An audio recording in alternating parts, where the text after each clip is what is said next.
చౌదరి వాస్తు planar మీ చంద్రశేఖర చౌదరిని మాట్లాడుతున్నాను.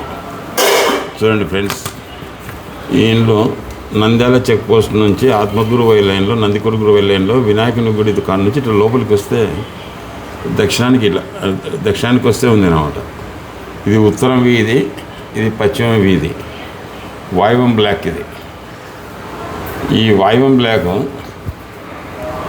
ఇక్కడ ఈ రోడ్డు కొన్న ఒక 3 అడుగులు ఎత్తులేపినాడు. ఈ పశ్చిమం కన్నా ఓ 4 అడుగులు ఎత్తులేపి ఇల్లు ఇట్లా కట్టినాడు. దీన్ని దిక్సూచికి లేదు అని డిగ్రీల వాస్తువులు వచ్చి దీన్ని ప్లాన్ ఇచ్చినారు. డిగ్రీల వాస్తువులు వచ్చి దీన్ని ప్లాన్ ఇచ్చినారు. సరే, బాగుంది. డిగ్రీలు ఇట్లా తిరిగినాయంట. అంటే ఈశాన్యం ఇక్కడ వచ్చింది, ఉత్తరం ఇక్కడ వచ్చింది, వాయువం ఈ మూలకు వచ్చింది, పశ్చిమం ఈ మూలకు వచ్చింది, నైరుతి ఈ మూలకు వచ్చింది, దక్షిణం ఈ మూలకు వచ్చింది, ఆగ్నేయం ఈ మూలకు వచ్చింది. ఫ్రెండ్స్ అని డిగ్రీలకు తిప్పినారు వీళ్ళు మహానుభావులు. ఎందుకంటే డిగ్రీలు ఎక్స్పర్ట్లు కదా వాళ్ళు. ఓరు ఎనర్జీ ఎక్స్పర్ట్ అంటారు, ఓరు డిగ్రీ ఎక్స్పర్ట్ అంటారు. ఇట్లా కట్టించిన తర్వాత ఇంకా ఈయన ఎంత సంపాదించినాడంటే ఈ ఇల్లు ఒక 60 లక్షలు పెట్టి కట్టించినాడు. 6,000 కోట్లు సంపాదించినాడంట వీళ్ళు చెప్పడం. ఎప్పుడైతే ఈ ఇల్లు మొదలు పెట్టినాడో ఆయన పరిస్థితి రోజు రోజుకు దిగజారుతూ వచ్చి ఎట్నోట స్లాబ్ వేసినాడు, కలర్స్ కొట్టించాడు. ఇంట్లో కూడా చెరలే. ఇల్లు ఇప్పుడు కొంతకాలం సూర్యుడు ఇట్లా ఉత్తరాయణం వస్తాడు, ఇట్లా దక్షిణాయనం వస్తాడు, కొంతకాలం ఇక్కడ తూర్పున ఉంటాడు. అంటే మీరు డిగ్రీలోకి తిప్పినప్పుడు ఈ ఇంటిని కూడా కింద ఏదైనా బేరింగ్ వేసి సూర్యుని వెంబడి తిప్పాల్సింది.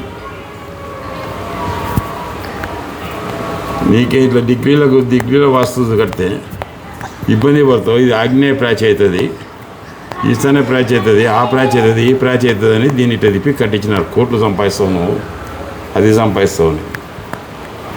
ఎప్పుడైతే ఈ ఇల్లు ఇట్లా కట్టినాడో ఇక్కడ ఈశాన్యం తగ్గింది. చూడండి ఫ్రెండ్స్, ఇక్కడ వాయువ్యం పెరిగింది. ఇక్కడ ఈశాన్యం తగ్గి ఉత్తర ఈశాన్యం తగ్గి ఇక్కడ వాయువ్యం పెరిగింది. ఇక్కడ పశ్చిమ వాయువ్యం తగ్గి ఇక్కడ పశ్చిమ నైరుతి పెరిగింది.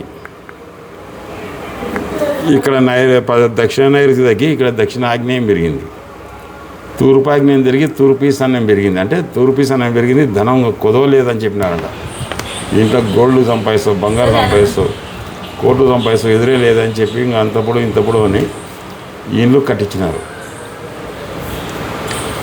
కట్టించినాక మీరే చూడండి ఫ్రెండ్స్, వాళ్ళు డిగ్రీలకు తిప్పినారు అన్నమాట ఇల్లు. ఇది డిగ్రీలకు తిప్పినప్పుడు సూర్యుడు ఈటికి వచ్చినప్పుడు, సూర్యుడు ఇక్కడికి వచ్చిన దక్షిణాయనం వచ్చినప్పుడు ఈశాన్యం ఏడుంటుంది మీరే చెప్పండి. సరే, సూర్యుడు ఈటికి వచ్చినప్పుడు ఈశాన్యం ఏడుంటుంది, ఈడుంటుంది. అంటే సూర్యుడు నెంబర్ తిప్పుతాం ఆ ఇంట్లో. అయిపోయి ఈ వ్యక్తి ఇంట్లో చేరనే లేదు, అసలు పతనం అయిపోయినాడు. ఈశాన్యం తగ్గి ఇట్లా కాంపౌండ్ కట్టినాడు, ఇక్కడ కాంపౌండ్ కట్టినాడు. ఇంట్లోనే చేరనే లేదు. కనీసం ఎవరు బాడే కడగడం లేదు, ఎవరు ధర కడగడం లేదు. ఆఖరకు తట్టుకోలేక ఆయన ఏం చేసినాడు, ఈ కాంపౌండ్ అన్న వీక్ కడదామని ఇట్లా దీన్ని పడగొట్టి ఇటుకి కట్టినాడు, ఇచ్చిపెట్టినాడు. ఇంకా చేతగాక ఎవరో చెప్తే కొందరు ఏం చెప్పినారు, ఇది డిగ్రీలకు వాస్తు కరెక్టే లేదు, ఇది ఇల్లు అయితే డిగ్రీలకు తిప్పినారు కానీ స్థలం తిరిగిలేదు, నువ్వు ఇట్లా కట్టమన్నారు. మళ్ళా ఆయనని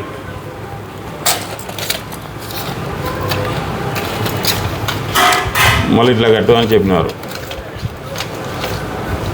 ఇట్లా కట్టు అని చెప్పి తలగల మళ్ళీ ఉన్న కాంపౌండ్లో పడగొట్టి ఆ స్థలాలు ఇడిసి ఇట్లా కట్టినాడు. కట్టితలకి ఇక్కడ వీధి కొలతలు మారినాయి. ఈశాన్యంలో ఉత్తరంలో వీధి కొలత వస్తే ఇక్కడ వాయువంలో వీధి కొలత ఎక్కువ వచ్చింది. ఇక్కడ పశ్చిమంలో వీధి కొలత తక్కువ వస్తే ఇక్కడ వాయువంలో నైరుతిలో వీధి కొలత తక్కువ వచ్చింది. అది ఒక 3.5 లక్షలు 4 లక్షలు అయింది, బుక్ అయింది. వచ్చిన రోజులకు వస్తే డిగ్రీగా వస్తుంది. బ్రహ్మాండంగా ఉంది, మీకు ఎదురు లేదు. కోట్లు సంపాదిస్తామని చెప్పడమే అంటే కానీ అరే ఎట్లా తిప్పాలా ఏం కదా అని లేదు. ఇప్పుడు చూడండి, డిగ్రీలు ఇంత పోకూడదని చెప్తూనే ఉంటారు. కోనేరు నారాయణ ప్రసాద్ రాసినాడు, డిగ్రీలు అనేది ఇంత పోకూడదని. ఆ వింత పోకడలకు ఇవి తిప్పి దిక్కు చూసి ఎట్లా తిప్తే అట్లా తిప్పుతామా? అయితే సూర్యుడు ఎట్లా తిప్తే అట్లా ఇల్లు తిప్పుతామా? కొంతకాలం సూర్యుడు ఇట్లా ఉత్తరాయణం వస్తాడు, తూర్పుకి వస్తాడు, కొంచెం దక్షిణానికి వస్తాడు.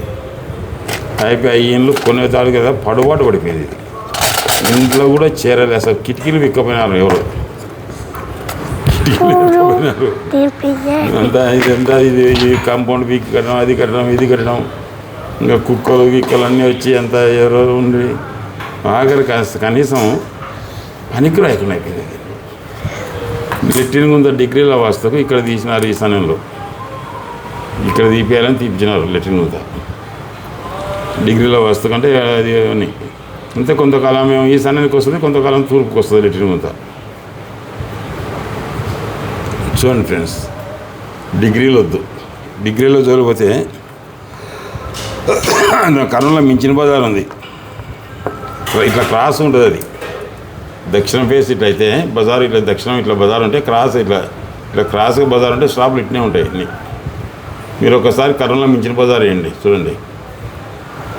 డిగ్రీల వాస్తు జోలిపోతే ఇట్నే ఉంటుంది. దశలు వలపక్రం అయ్యి ఉన్నమతి పోతుంది, చంద్రమతి ఉంచుకునేది పోతుంది, ఉన్నది పోతుంది. ఇవే వచ్చేసేది డిగ్రీల వాస్తులు. ఇప్పుడు ఈ డిగ్రీల వాస్తులలో దీనికి ఏం చెప్తారు, సమాధానం చెప్పండి. చెప్పండి ఫ్రెండ్స్, మీరే చెప్పండి. ఒకడు ఆయాది బిందులు అంటాడు, ఒకడు మత్స్యంత్రం అంటాడు, ఒకడు సెంటు అంటాడు, నేను వాస్తులు ఎక్స్పర్ట్ అని ఒకడు అంటాడు. జనాల్ని మోసం చేయడం తప్ప ఏం లేదు ఫ్రెండ్స్. మోసపోద్దు. వాస్తు అనేది 20% పనిచేస్తుంది, 20% మన బిహేవ్ పనిచేస్తుంది, 20% మన అదృష్టం పనిచేస్తుంది, 20% దేవుడు దైవం అనేది పనిచేస్తుంది, 20% మన రాత పనిచేస్తుంది. ఆపై అదృష్టం అంతే. అంతేగాని అంత వాస్తవాన్ని కాదు. బాగా చెప్తాను చూడండి, నేను 20% మన అదృష్టం, 20% వాస్తు, 20% మనం నడిచే నడవదిక, 20% మన తలరాత, ఆపై అదృష్టం 20%. అంతా కలిసి 100 అయితే వాస్తు అవుతుంది. కానీ వీళ్ళు చేస్తే కోటీశ్వరులు అయితే వాళ్ళే కట్టుకుని కోటీశ్వరులు కావచ్చు కదా. ఏంది ఓడు ఆయాది బిందెలు అంటాడు, ఆ బిందెలు నీళ్ళు తాగితే అప్పులు అవుతాయి. ఏమనంటే లోకల్ జ్ఞానం లేదు ఈ వాస్తు వాళ్ళకు. చీ ఇంగిత జ్ఞానం లేదు. దొరకాల కర్నూలు దొరకచ్చు చెప్తామని కదా. ఎప్పుడైనా కర్నూలుకి రాకపోతాడా, ఎవరైనా పిలిపియకపోతారా? ఎవరికి లోక జ్ఞానం లేదో ఎవరికి చీచి అంటాడు ఒకడు. ఇంకోటి సెకండ్ మెమరీ వాళ్ళు మోనార్కులు అంటాడు, వాడు దొరకాల. దొరికినప్పుడు చెప్తాం ఎవరి మెమరీ కాలు అనేది. మార్చేస్తున్నారా, పిల్ల చేష్టాలు చేస్తున్నారా, జనాల్ని మోసం చేయడం కాకంత. ఎనర్జీ వాస్తు అంటాడు ఒకడు, ఇది డిగ్రీల వాస్తు అంటాడు, ఆగ్నేయ ప్రాచ్య అంటాడు, ఈశాన్య ప్రాచ్య అంటాడు, వాయువ్య ప్రాచ్య అంటాడు, నైరుతి ప్రాచ్య అంటాడు. వీధి కొలతలు మారకుండా కట్టుకోవాలని ముద్రాడ రామారావు గారు చెప్పినారు, గౌరవ తిరుపతి రెడ్డి గారు చెప్పినారు, మళ్ళీ చాలామంది చెప్పినారు. వీళ్ళు ఎక్కడ కదా వచ్చిన నుంచి యాదోటి పేర్లో పెట్టడం, అని చేయడం, మోసం చేయడం, 50,000 40,000 ఫీజు తీసుకోవడం, పోతున్నాం. ఇదే చింత చెట్టు ఫస్ట్ చిగురు ఇస్తుంది, తర్వాత పూత ఇస్తుంది, తర్వాత చిన్న కాయలు ఇస్తుంది, తర్వాత కొంచెం పెద్ద కాయలు పప్పులకి ఇస్తుంది, తర్వాత చింతపండు ఇస్తుంది, సంవత్సరం పండు తింటాం, తర్వాత తనువు చీల్చి పొయ్యిలే కట్టెలు ఇస్తుంది. మనమేమి ఇస్తున్నాం, దోసుకు తినడం, వాస్తుని మోసం చేయడం జనాన్ని. ఫ్రెండ్స్, పూర్తి అంతా వాస్తు అంటే కాదు. వాస్తు ప్రకారం ఇల్లు ఉన్నా లేకున్నా బాగుపనులు దండిగా ఉన్నారు. వీళ్ళు చెప్పే వాస్తులకు అందరూ అట్నే ఉన్నారా? పూర్వకాలం అంటుండి మీద లేవా? ఒక ఆయన పశ్చిమం అద్దయింది, పశ్చిమం దిక్కులేని కొంప దిక్కు లేకుండా నిలబడిపోయింది అంటారు. పూర్వకాలం ఒక మిద్దెవి వ్యక్తి 20 మిద్దెవి చెప్తుండేవి. ఇంకొక ఆయన దక్షిణం దిక్కు లేదు, దక్షిణం దిక్కులేని కొంప అంటాడు. అంటే అందుకే దిక్కు లేకుండా పోయినారు అంటాడు. అది పూర్వం దక్షిణం అద్దులుండే కొంపలు కాదా? ఏం మాట్లాడుతున్నారు?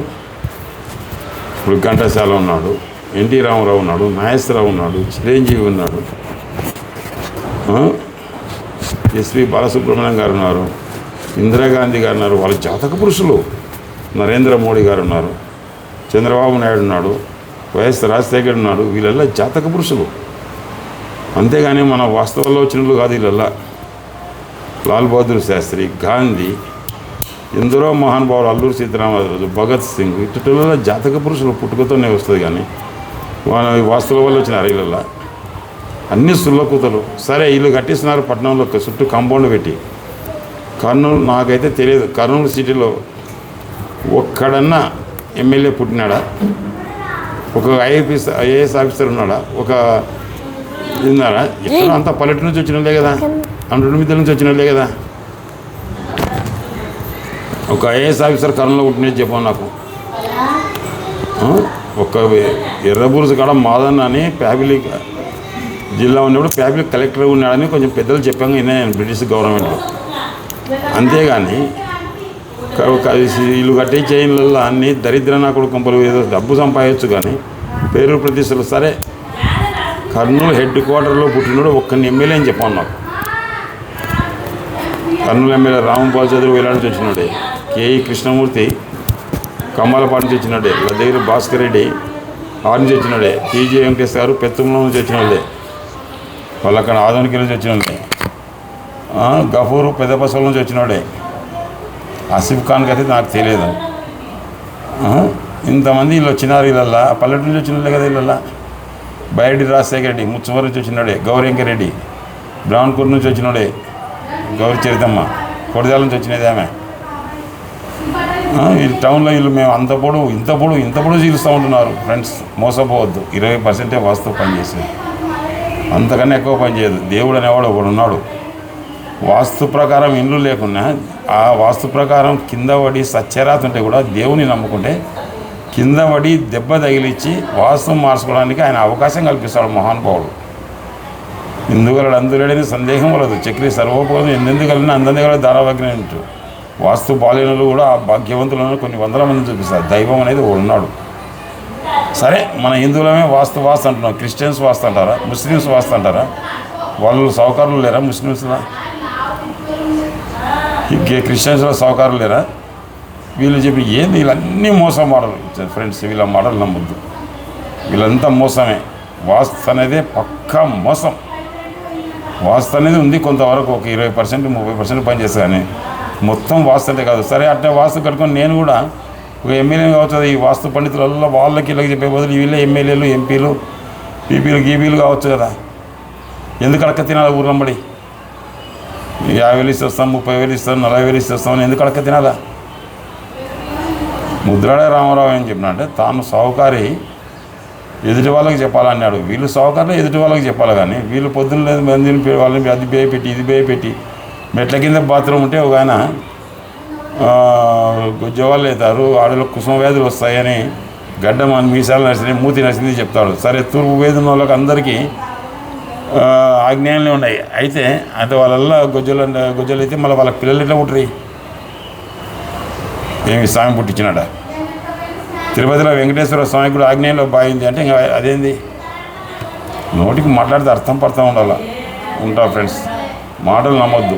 వాస్తు అనేది కొంతవరకు ఉంది, లేదని చెప్పను నేను. కానీ 100కి 100 భాగాలు వాస్తు కాదు. వాస్తుకి ఇల్లు కట్టుకుని నలుగురు అంతా జైలు పోకుంటామా? దేవుని నమ్ముకుంటే కొంతవరకు వాస్తు దోషాలు హరిస్తాడు. వాస్తు అనేది నమ్మరి. అంతేగాని ఇక్కడ చూడు, ఇది ఇప్పుడు ఈ కొంప 60 లక్షలు పెట్టి కట్టినారు. ఇది ఏం చేయాలా? ఏమన్నా డిగ్రీలో వాస్తు, ఆగ్నేయ ప్రాచి, తెల్లడంలో ప్రాచి, ఈ ప్రాచి, ఆ ప్రాచి అంటారు. ఇప్పుడు సూర్యుడు ఇప్పుడు ఇక్కడ కొంత దక్షిణాయనం ఇక్కడ వస్తాడు, తూర్పు ఇట్లా వస్తాడు, మళ్ళీ ఉత్తరాయణం ఇట్లా వస్తాడు. మళ్ళీ ఎక్కడికి వెళ్ళి తిప్పాలి ఇంట్లో చెప్పండి మీరు? ఇట్లా తిప్పాలనా? దయచేసి ఫ్రెండ్స్, వీళ్ళ యూట్యూబ్లో చిత్రాలంతా డూపుగాలు సగం మంది. ఒక్కసారి నా మనవి ఆలోచించి ఒక్కసారి ఇది ఆలోచించాలి. నేను చెప్పేది అంతా వాస్తవాన్ని భ్రమపడి మోసపోవద్దు. వాస్తు అనేది ఉంది, యథార్థం. తూర్పు ఉత్తరం ఖాళీ ఉండాలా, ఆగ్నేయంలో గుంతలు, వాయువులో గుంతలు ఉండకూడదు. వాటి వరకు చూసుకోండి. అంతా వాస్తే అని వీళ్ళు చెప్పొద్దు.